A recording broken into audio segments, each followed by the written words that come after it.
Experience है 8 years. BTech IT एमएसआईटी से ही रही थी जो तुम्हारा भी कॉलेज है। और अब मैं एटलासियन में काम कर रहा हूँ as a senior software engineer. पहले मुझे भी ऐसा ही लगता था जब मैंने अपना करियर स्टार्ट किया था कि यार आईआईटी वाला तो मतलब आईआईटी वालों का अलग चलता है और ये सब। बट पहली कॉल मुझे एक अच्छी कंपनी से आई थी जब मेरा 3 साल का एक्सपीरियंस था, 2.5 से 3 का एक्सपीरियंस था। तो मैंने अमेजोन और इनका इंटरव्यू दिया था। एटलासियन का तो मैंने अभी ही दिया था पहली बार, 1-2 साल पहले।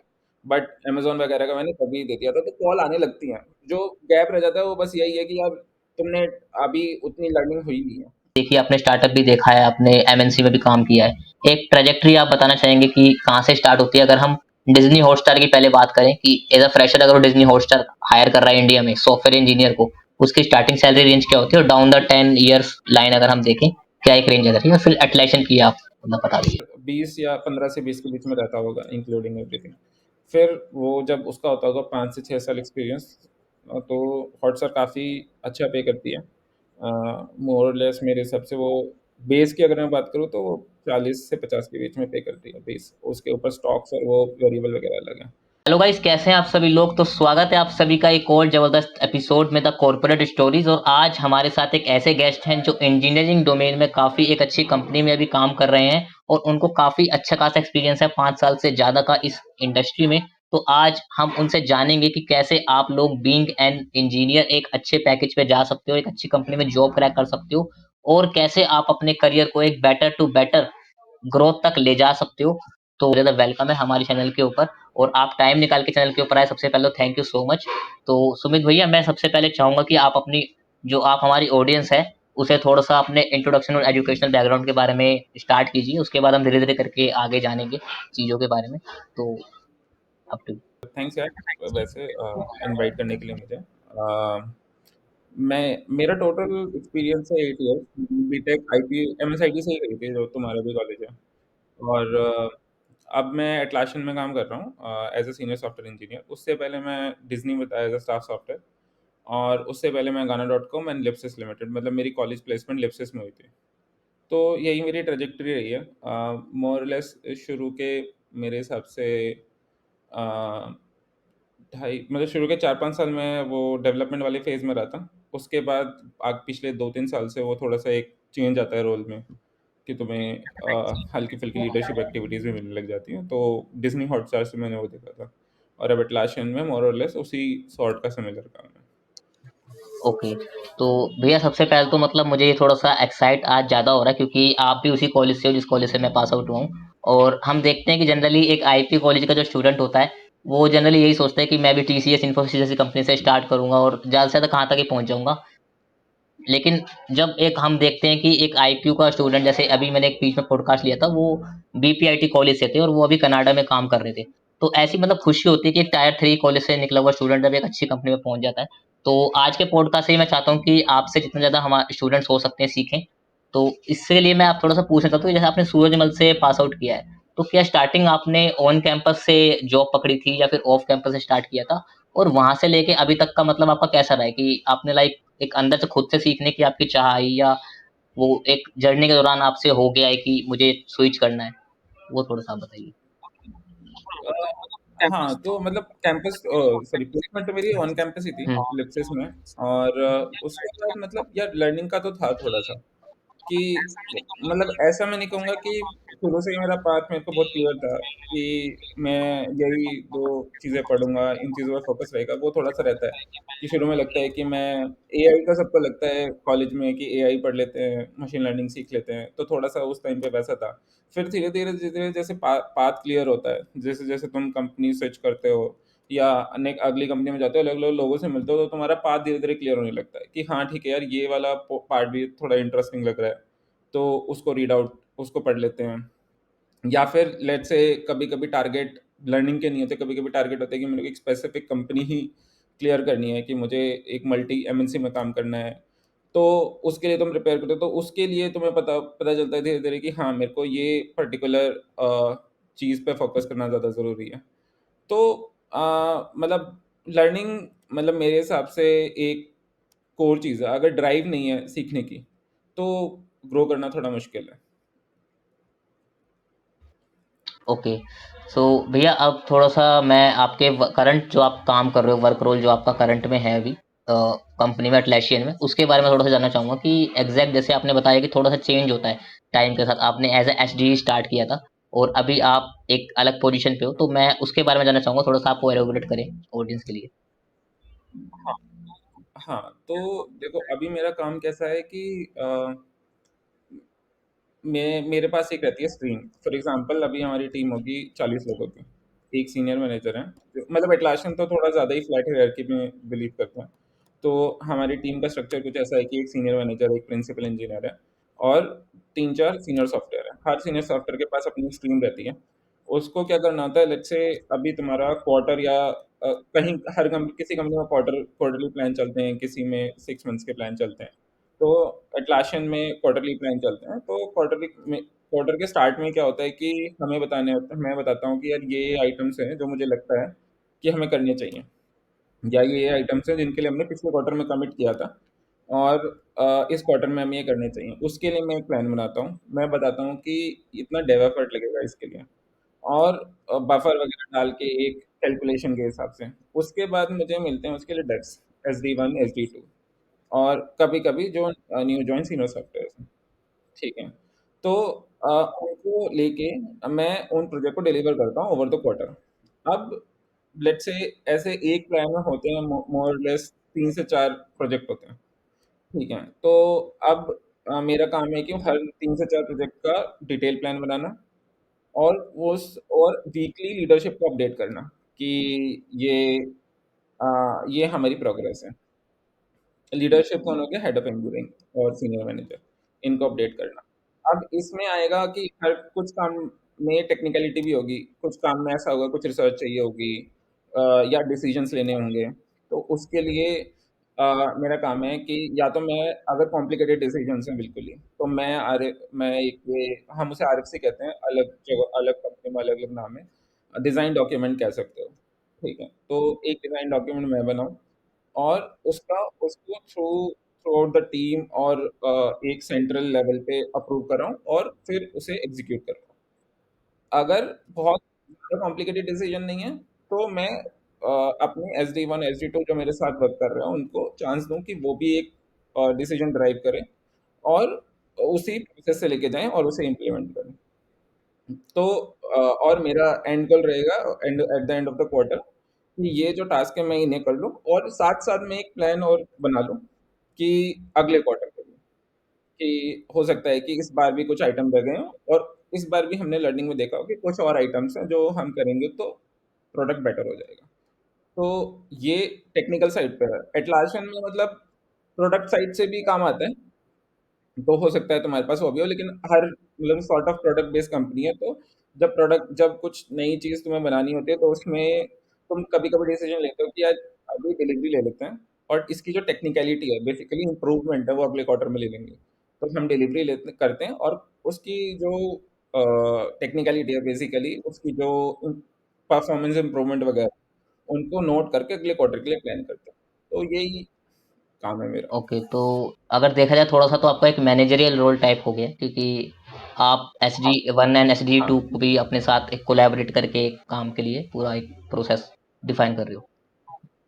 तो जैसे मैंने कहा था ना कि ये एक वो है, स्टेप है, कि पहले तुम काम करते हो शुरू के अपने कुछ साल एज SD1, SD2, जिसमें तुम्हारा मेजर रोल रहता है कि अ, या तो लर्न लर्न करो, उन प्रोडक्ट को डिलीवर करो, अगर कुछ आइडियाज है तो उन्हें प्रेजेंट करो, और ये सब करो। फिर धीरे धीरे तुम्हारे रोल में हल्का सा स्विच आने लगता है लीडरशिप की साइड में, कि तुम थोड़ा थोड़ा प्लानिंग पे भी काम करने लगते हो कि बेटर प्लान करेगा। तो आइडियली जो मैंने देखा है, टेक्निकलिटी एक पार्ट है लर्निंग, और कंपनी के लिए काम करने में तुम्हारे अंदर एक एबिलिटी होनी चाहिए डिसीजन लेने की, कि ये डिसीजन अभी मतलब फॉर एग्जांपल, वही 2 ब्रांचेस है, तो हमें इस क्या करना चाहिए और क्या नहीं करना चाहिए और क्यों करना चाहिए, और उसके लिए डेटा कनेक्ट करना, कलेक्ट करना, और ये सब तुम्हें वो धीरे धीरे इम्प्रूव करते हो तुम उसमें। Okay, got it. सो काफ़ी एक मतलब टाइम के साथ जर्नी जब आप स्टूडेंट बीइंग अ स्टूडेंट आप जब एक कॉर्पोरेट में आते हो, तो चीज़ सीखते हो धीरे-धीरे, धीरे-धीरे और धीरे-धीरे करके आपका एक लीडरशिप वाला चाहे आप किसी भी डोमेन में काम करोगे, तो वो आ जाता है पार्ट।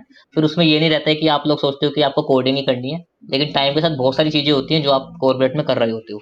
तो भैया अगला मेरा जो क्वेश्चंस है वो इस अराउंड है कि स्टूडेंट्स आज के टाइम जो टियर 3, टियर 4 कुछ-कुछ ऐसी सिटीज़ से भी आते हैं जहाँ पे कॉलेज तक के नाम हमने नहीं सुने होते हैं, ऐसे कॉलेज से पास आउट हो रहे हैं, जहाँ पे कंपनीज़ तक नहीं आती हैं। तो ऐसा स्टूडेंट अगर कोई चाह रहा है कि अटलैशन जैसी कंपनी या डिज्नी हॉटस्टार जैसी कंपनी, फेसबुक, गूगल जैसी कंपनी में काम करना, उसके लिए क्या मतलब वो कैसे क्रैक कर सकता है? क्या ऑफ कैंपस उसका एक पाथ हो सकता है? हाँ, तो देखो मुझे ऐसा लगता है कि बहुत ही फ्रेशर जो बंदा है टीयर 3 कॉलेज से, उसकी प्रोबेबिलिटी बहुत थोड़ी कम है कंपैरेटिवली जो अच्छे कॉलेजों से आ रहा है। बहुत इनिशियल ईयर्स में मतलब या तो वो फ्रेशर है बिल्कुल ही, या उसका 1 साल का एक्सपीरियंस है, थोड़ी कम प्रोबेबिलिटी है। बट जैसे-जैसे वो ग्रो करता है मतलब फॉर एग्ज़ाम्पल 2-3 साल के एक्सपीरियंस के बाद मुझे नहीं लगता कि कोई डिफरेंस है।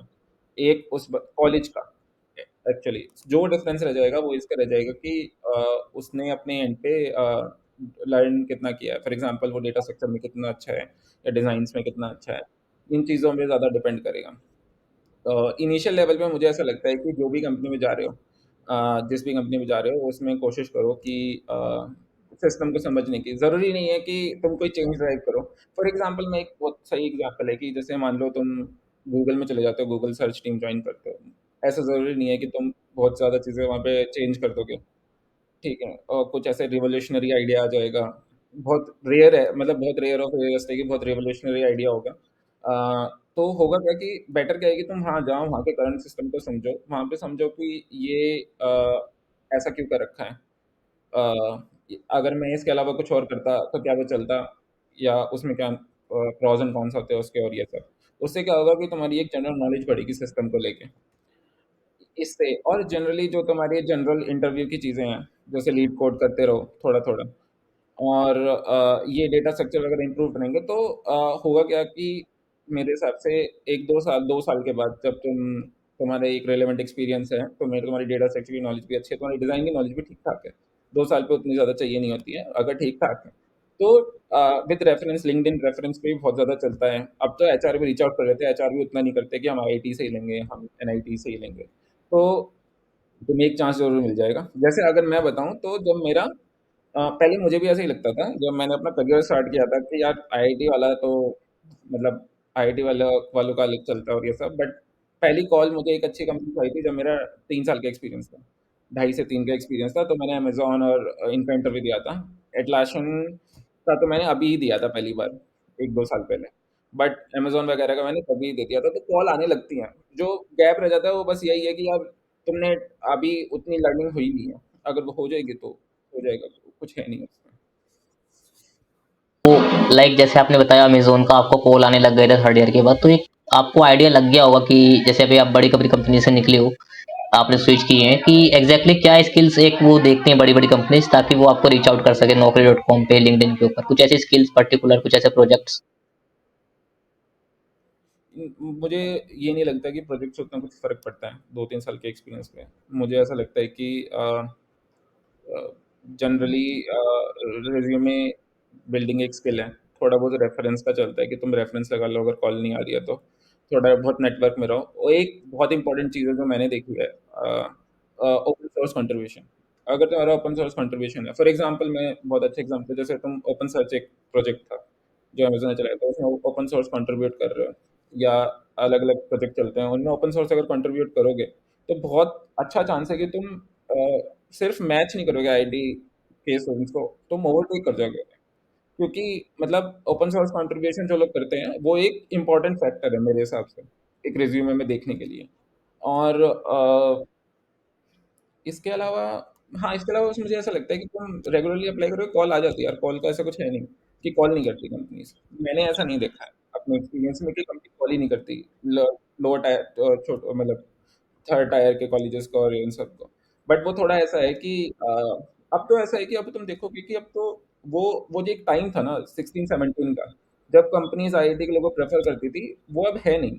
अब कंपनियों ने एक्सपैंड करना शुरू कर दिया है इंडिया में। फॉर एग्ज़ाम्पल एटलासियन भी एक्सपैंड कर रही है, गूगल भी एक्सपैंड कर रही है, अमेज़न भी एक्सपैंड कर रही है। तो वो ऑलमोस्ट हर कॉलेज के बंदे को रीच आउट कर लेते हैं। जो मेरे हिसाब से जो गैप रह जाता है, वो वही रह जाता है कि करंट कंपनी में मतलब बंदा उतना लर्न नहीं कर पाया या उसका डेटा स्ट्रक्चर वगैरह उतना स्ट्रांग नहीं है क्योंकि कॉलेज में भी उतना कम ही चलता है। तो अगर खुद से वो सब कर रहा है, ओपन सोर्स कंट्रीब्यूट कर रहा है, तो मुझे ऐसा लगता है कि वो क्रैक कर लेगा। ग्रेट, तो काफ़ी अच्छी इनसाइट्स आपने बताई है भैया, जिससे काफ़ी हेल्प मिलेगी स्टूडेंट्स को। तो अब थोड़ा-सा एक क्वेश्चन जो आज के टाइम के हिसाब से अभी चीज़ें चल रही हैं, अभी टॉक्सिसिटी के रिलेटेड और वर्क लाइफ बैलेंस को लेके कोई फाउंडर, सीईओ कंपनी के ये बोल रहे हैं कि वर्क लाइफ बैलेंस होना चाहिए, कोई बोल रहे हैं कि ऐसा कुछ नहीं होता है, आप मतलब हसल कल्चर होना चाहिए। तो आपके अकॉर्डिंग आपने जैसे काम किया है कंपनीज़ में और अलग-अलग आपने देखे होंगे कलीग्स जो आपके साथ काम कर रहे हैं। आपके हिसाब से क्या एक रहता है कि वर्क कल्चर और एक टॉक्सिसिटी को लेके क्या एडवाइस आप फ्रेशर्स को देना चाहोगे?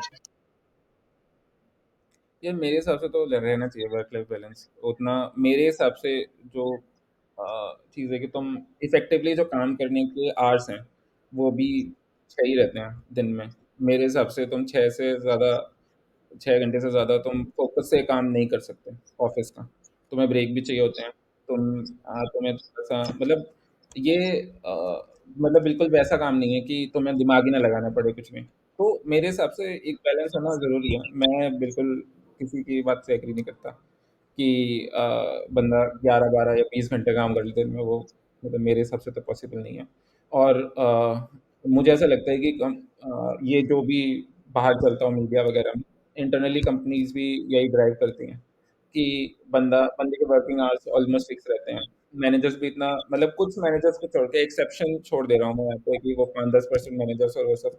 मुझे ऐसा लगता है कि मैनेजर्स भी एक ऑप्शन देते हैं कि अ, तुम अपना अगर तुम्हें जैसे एटलासियन में मैं बता सकता हूँ या जिन कंपनी में मैंने काम करा है अभी तक उनमें बता सकता हूँ कि तो मैनेजर्स ऐसा नहीं करते कि तुम्हें छुट्टी पे कॉल कर लिया कि यार आज तो ये काम कर दो। ये बहुत ही रेयर होता है छुट्टी पे कॉल करना, ऑफ आवर्स में कॉल करना या फिर मतलब और जनरली वो वेलबींग भी पूछते रहते हैं तो कि यार ठीक हो, ओवरवेल्म तो नहीं हो रहा काम, ज़्यादा तो नहीं हो रहा है तुम पे काम, तो बेटर डिस्ट्रीब्यूशन है। तो मेरे हिसाब से अगर एक बंदे पे काम बहुत ज़्यादा बढ़ रहा है, फॉर एग्जांपल उस पे ऐसा हो जा रहा है कि सिर्फ 14-14 घंटे काम करना पड़ रहा है, तो मैनेजमेंट वहाँ पे बेटर हो सकती है।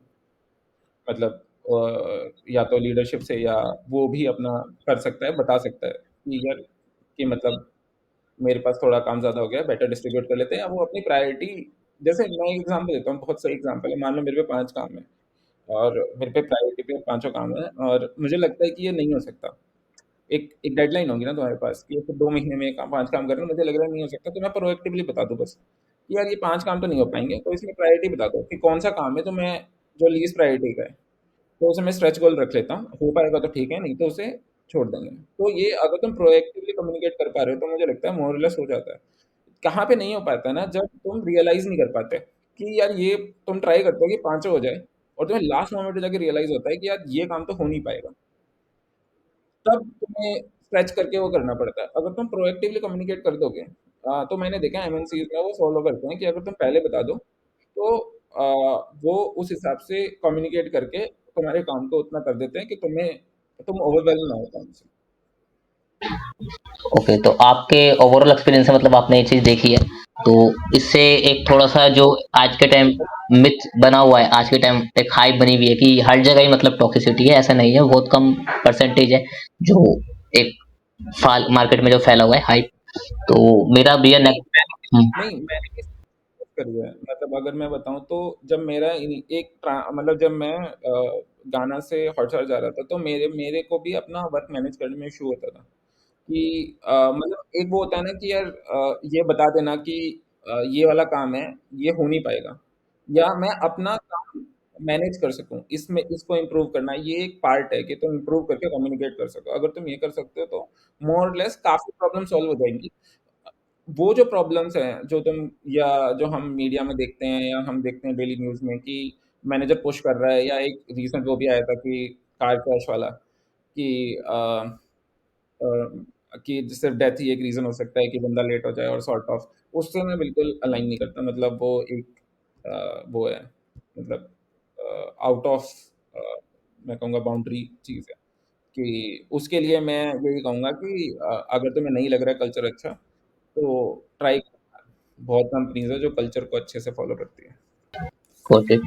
सो अगला क्वेश्चन भैया मेरा ये है, जैसे आप एसडीई अभी जॉब से आपने स्टार्टिंग करी है, उसी फील्ड में आप ग्रो कर रहे हो आगे, और जब से एआई आया है तो काफ़ी ऐसे लोग हैं जो सॉफ्टवेयर इंजीनियरिंग से डेटा साइंस में, डेटा एनालिटिक्स में या प्रोडक्ट मैनेजमेंट में काफ़ी चीज़ों में जॉब्स में स्विच हो रहे हैं, क्योंकि टाइम के साथ जॉब्स की एक चीज़ें पिवट होती हैं, चेंज होती हैं फील्ड्स। तो आपके हिसाब से क्या ये सॉफ्टवेयर इंजीनियरिंग जो फील्ड है आने वाले टाइम में भी रहने वाली है, या इसका थोड़ा-सा डिमांड, एक काम करने का तरीका या जो स्किल रिक्वायर्ड है आज के टाइम पे वो चेंज होने वाली है आज के टाइम के हिसाब से? यार मेरे हिसाब से स्किल तो हर 5-10 साल में चेंज हो ही जाती हैं।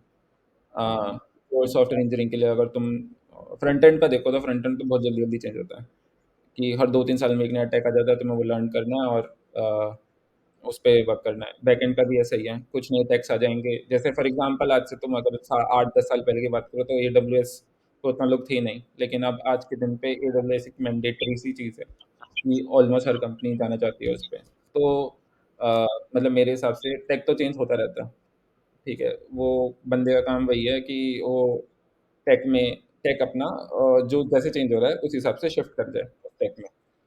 अब रहती है कि बहुत ही अलग उसकी बात कि जो मैं सुनता हूँ कि मशीन लर्निंग और एआई से वो सॉफ्टवेयर इंजीनियरिंग की जॉब खत्म हो जाएँगी। तो मतलब मैं उन लोगों में से हूँ जो मुझे लगता है कि थोड़ी जॉब अगर खत्म होगी तो थोड़ी रिक्रिएट हो जाएँगी, किसी और टेक में। मतलब वो जॉब कम नहीं होंगी रेदर देन जॉब का टेक पिवट हो जाएगा कि वो पीछे से चेंज हो जाएँगी कि अब डायरेक्टली तुम फॉर एग्ज़ाम्पल एक ये जैसे टूल्स हैं गिटहब कोपायलट है, ये है तुम्हें कोड करने में आसानी करता है। तो उसके अराउंड के गुड गिटहब कोपायलट से जॉब जनरेट हो रही हैं, कि गिटहब कोपायलट का जो कोड लिख रहा है उससे जनरेट हो रही हैं, या फिर अ, अगर चैट जीपीटी आया है तो उससे कुछ जॉब्स कमी है, जब अगर चैट जीपीटी ऐसा कंपनी ग्रो हुई है तो वो थोड़ा बहुत पिवट चलता रहता है। बट मुझे ऐसा लगता है अगर तुम टेक के साथ ग्रो हो रहे हो तो उतना कुछ ऐसा ज़्यादा डरने की ज़रूरत नहीं है कि एकदम जॉब खत्म हो जाएगी कभी मार्केट में। हो सकता है कि थोड़ा-सा ट्रांज़िशन आ जाए कि अ अब जैसे एग्ज़ाम्पल लेता हूँ मैं, जब मैं लिप्सिस में था तो स्प्रिंग बूट लिप्सिस यूज़ नहीं करती थी, लिप्सिस यूज़ करती थी ईजेबी। ईजेबी एक टेक्नोलॉजी है जो खत्म हो चुकी थी उस टाइम पे। तो वो एक पेवर था जिसके बाद वो मूव नहीं करे, लेकिन हमने कंपनी स्विच करके हम मूव कर गए। तो अब हम स्प्रिंग स्प्रिंग बूट मतलब बहुत ही माइनर सा एग्ज़ाम्पल है इसका। तो हम स्प्रिंग बोट पे काम करने लगे, तो वो एक टेक शिफ्ट है। तो जो लोग उस टेक के साथ शिफ्ट नहीं होंगे, उनके लिए जॉब ऑब्सोल्यूट सी हो जाएगी। कि अगर तुम देखोगे उस टाइम पे जब मैं देख रहा था, 2.5 साल की एक्सपीरियंस के बाद जॉब, तो कोई कंपनी ऐसी नहीं थी जिसको स्प्रिंग बोट नहीं चाहिए था, ठीक है? तो तुम्हें शिफ्ट होना है बेसिकली टेक के साथ। अगर होते रहोगे, तो वो जॉब कंसिस्टेंट रहेंगी एकदम। भैया जैसे अभी आपने काफ़ी सारी कंपनीज में स्विच किया है तो आपको एक आइडिया भी लग गया होगा, और आपने मे बी कुछ इंटरव्यू राउंड्स लिए हों कुछ स्टूडेंट्स के।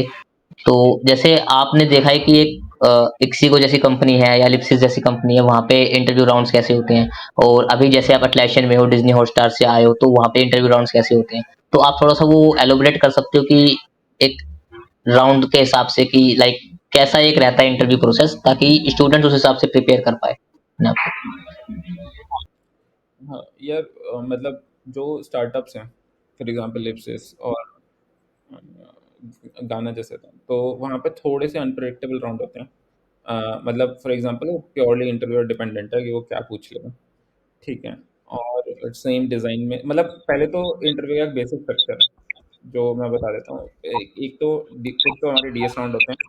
इनिशियली होता है, उसके बाद शुरू के 2 1 या 2 राउंड डील्स होते हैं। फिर एक लो लेवल डिज़ाइन, एक हाई लेवल डिज़ाइन और एक मैनेजरियल, ये 4 राउंड्स हैं, ठीक है? वो अब अगर मैं स्टार्टअप्स की बात करूँ तो वहाँ पे वो सब पूछते लीड कोड से डेटा स्ट्रक्चर। मतलब मैंने नहीं देखा कोई इन्वेंट नहीं करता क्वेश्चंस को। जो वेल ग्रोन कंपनीज़ है अटलासियन, अमेज़न, गूगल, उनके क्वेश्चन बैंक्स होते हैं, लोग वहाँ से पूछ लेते हैं, ठीक है? और जो स्टार्टअप्स हैं वो लीड कोड से पूछ लेते हैं। थोड़ा बहुत आगे पी ऊपर-नीचे थोड़ा बहुत चेंज करके लैंग्वेज को और पूछ लेते हैं उसमें से। ठीक है। अब बात रही कि कितना टफ़ होता है, तो मुझे ऐसा लगता है कि लीड कोड मीडियम अगर तुम कर पा रहे हो मतलब गूगल के लिए मुझे लगता है कि अगर तुम 20 मिनट में कर पा रहे हो लीड कोड मीडियम तो तुम्हारा हो जाएगा। अगर तुम बाकी कंपनीज़ के लिए आधे घंटे में कर पा रहे हो लीड कोड मीडियम तो तुम्हारा हो जाएगा। लीड कोड हार्ड जो क्वेश्चंस हैं वो मतलब अच्छा है तुम कर पा रहे हो, बट मुझे नहीं लगता कि वो बहुत हार्ड रिक्वायरमेंट है कंपनी स्विच करने के लिए, ठीक है। अब आती है इसकी बात low level design, high level design. Low level design मेरे हिसाब से उसका कोई लर्निंग कर्व नहीं है। वो एक बुक है, वो हेड फर्स्ट डिज़ाइन पैटर्न। उसके अलावा मुझे ऐसा लगता है कि अ अ, कुछ भी वो तुम्हारी जैसे-जैसे तुम काम करते हो तो तुम्हें इम्प्रूव हो जाता है खुद से ही। उसमें कुछ है नहीं, उसमें होता है डेटाबेस डिज़ाइन कर लो, टेबल बना दो या वो ज़्यादा क्लास डिज़ाइन पूछ लेते हैं।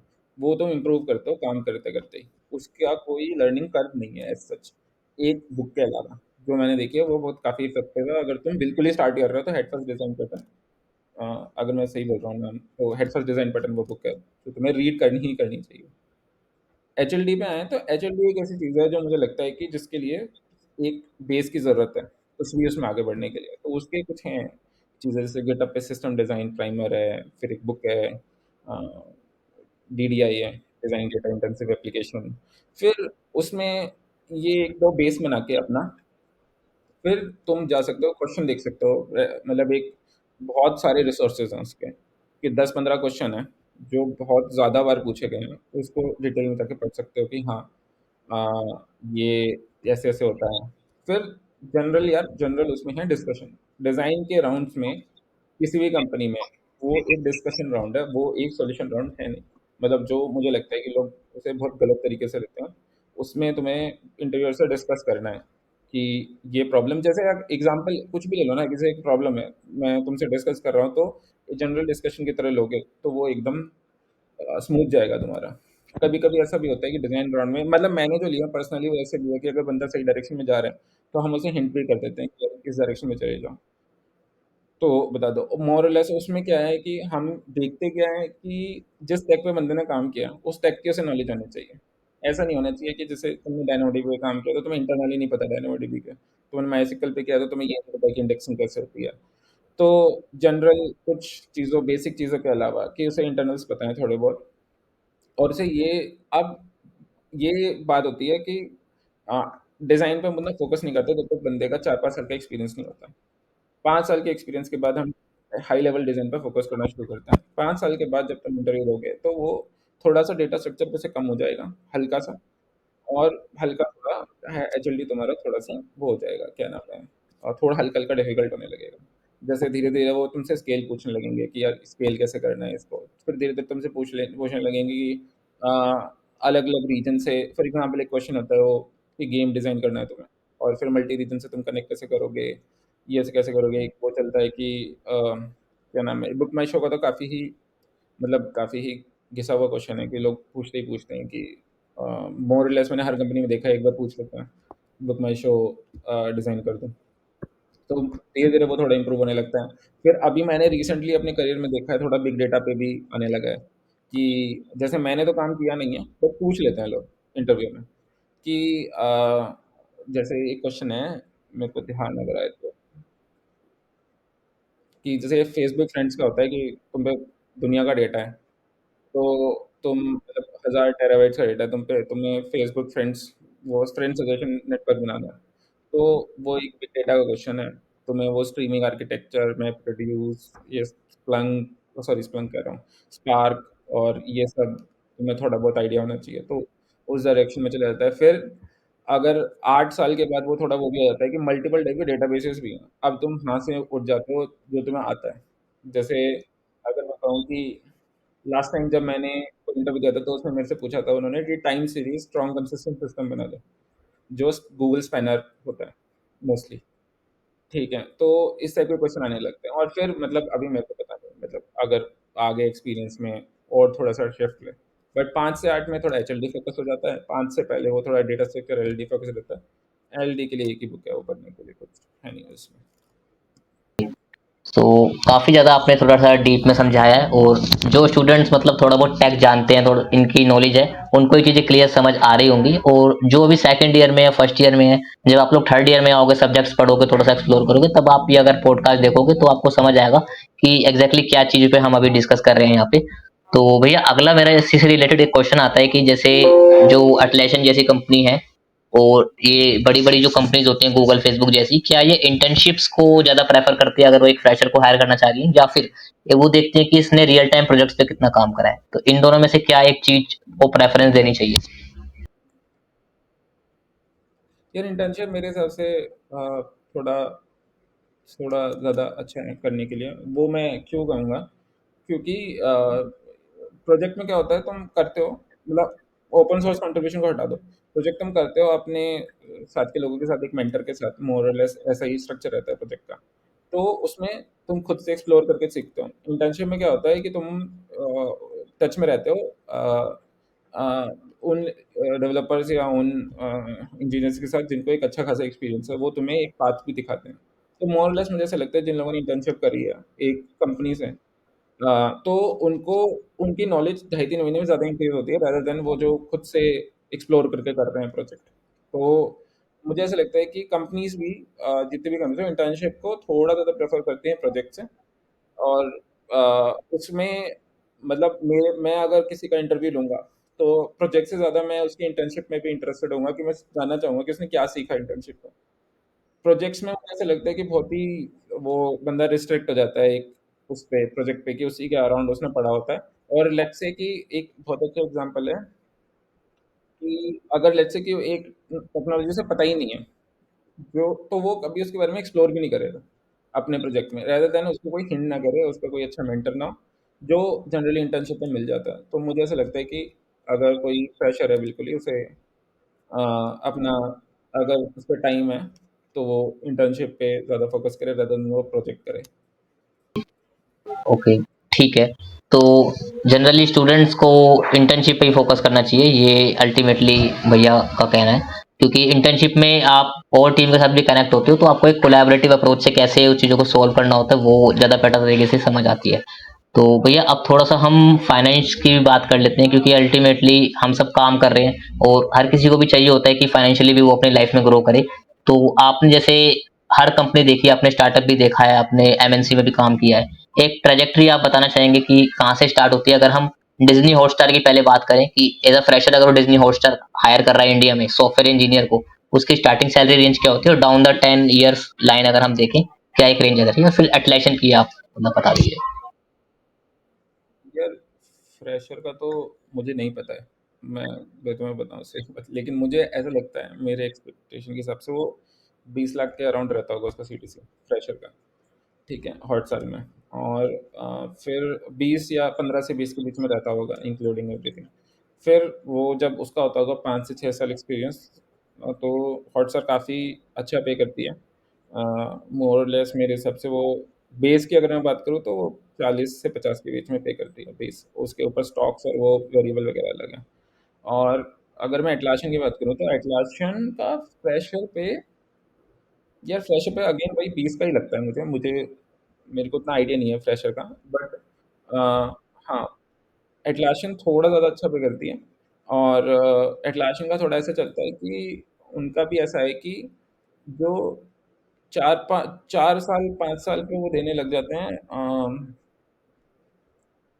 कुछ ऐसा टिल 50 बेस। और क्या नाम है उसके, थोड़ा भी तुम्हारा एक्सपीरियंस सही होता है 6 7 साल, तो वो बेस में वो चले जाते हैं 80 वेट्टी तक। ठीक है। और क्या नाम है और उसके बाद स्टॉक्स और वो सब अलग होता है। तो भैया अब हम एक लास्ट क्वेश्चन ले लेते हैं, जो स्टूडेंट्स के काफ़ी काम आएगा उनको इंटरव्यू और जॉब्स क्रैक करने में। कि एक रिसोर्सेज आपके एक्सपीरियंस से आपने इंटरव्यूज भी लिए हैं, आपने काम भी किया है इतने साल, तो आपको जो लगता है कि आज के टाइम बेस्ट पॉसिबल रिसोर्सेज हैं जो स्टूडेंट्स जो सॉफ्टवेयर इंजीनियरिंग डोमेन में तैयारी कर रहा है, उसको आप बताना चाहोगे? कि जो फ्री रिसोर्सेज भी आप बता सकते हो, पेड रिसोर्सेज भी आप बता सकते हो, ताकि वो प्रिपेयर करके क्रैक कर पाए कंपनीज को। यार अगर कोई फ्रेशर है तो वो करे बस लीड कोड मेरे हिसाब से। ठीक है, लीड कोड का डिस्कस सेक्शन इसको कर ले, उसके लिए मोर देन इनफ है। उसको और कुछ करने की ज़रूरत है नहीं। टिल द टाइम उसका एक्सपीरियंस 3 साल के अराउंड होता है, तो उसे एलएलडी के पे वर्क करने के लिए ये बुक पढ़नी मस्ट है, मतलब मेरे हिसाब से हेड फर्स्ट डिज़ाइन पैटर्न। और अपनी लैंग्वेज की एक बुक, फॉर एग्जांपल जैसे जावा चलती है ज़्यादा, तो इफेक्टिव जावा पढ़े। ठीक है। और मतलब मैंने अपने करियर में मोस्टली बुक्स ही पढ़ी हैं, तो मैं बुक्स बता पाऊँगा। ठीक है, तो इफेक्टिव जावा पढ़े। और एक बुक और फेमस थी, हाँ, मतलब जैसे एक जावा रिविजिटेड करके काफ़ी अच्छे ब्लॉग्स हैं, वो पढ़े जावा के लिए। फिर जैसे उसका एक्सपीरियंस 5 साल है, वो एक्चुअली स्टार्ट कर रहा है अब पढ़ना, तो एक गिटहब का ब्लॉग है सिस्टम डिज़ाइन प्राइमर। तो उससे वो बहुत ही उसमें क्या नाम है बहुत ही ब्रीफ में वो हर पार्ट को एक्सप्लेन करते हैं सिस्टम के, ताकि तुम्हें एक इंट्रोडक्शन मिले स्टार्ट से लेके एंड तक, कि लोड बैलेंसर क्या होते हैं, सीडीएन्स क्या होते हैं, कितने टाइप के सीडीएन होते हैं, और ये सब करके वो एक पूरा एक्सप्लेन करता है। अगर तुम्हें थोड़ा-सा वो हो गया है क्लियर, तो 10-15 क्वेश्चन हैं सिस्टम डिज़ाइन के, जो फ़ेमस फ़ेमस कंपनी है उनके डिज़ाइन से है। फॉर एग्ज़ाम्पल गूगल का, इंस्टाग्राम का, यूट्यूब लाइक काउंट, और व्हाट्सएप का डिज़ाइन है। तो मेरा व्हाट्सएप मतलब वो चैट बेस्ड सिस्टम का डिज़ाइन है, और ऐसे करके डिज़ाइन्स हैं। फिर अगर तुम्हारा एक्सपीरियंस हो गया है 6 साल के अराउंड, तो तुम्हें एक बुक मस्ट रीड है मेरे हिसाब से, डिज़ाइनिंग डेटा इंटेंसिव एप्लीकेशन, वो पढ़नी ही चाहिए। ठीक है। अब उसके बाद मेरे हिसाब से मोर और लेस वो मतलब एक्सप्लोर करने पे हो जाता है, कि जिस पे तुम काम कर रहे हो उस चीज़ को तुम अच्छे से एक्सप्लोर करो। फॉर एग्ज़ाम्पल अभी आजकल मैं इलास्टिक सर्च पे कर रहा हूँ, तो मेरा काम है कि मैं लूशीन पढूँ, इलास्टिक सर्च जिस पे बना है मैं लूशीन वाला वो पढूँ। मैं ये भी पढूँ कि ओपन सर्च एक वो है, तो मैं ओपन सोर्स कंट्रीब्यूट करूँ, उसका कोड भी समझूँ। ठीक है, कि अगर उसमें कोई नया आइडिया मिल जाए तो वो समझो, तो वो उस डायरेक्शन में चला जाता है। बट फ्रेशर के लिए मतलब मुझे नहीं लगता कि लीड कोड से ऊपर से कुछ भी करना चाहिए। Leet code more than enough है उसके लिए।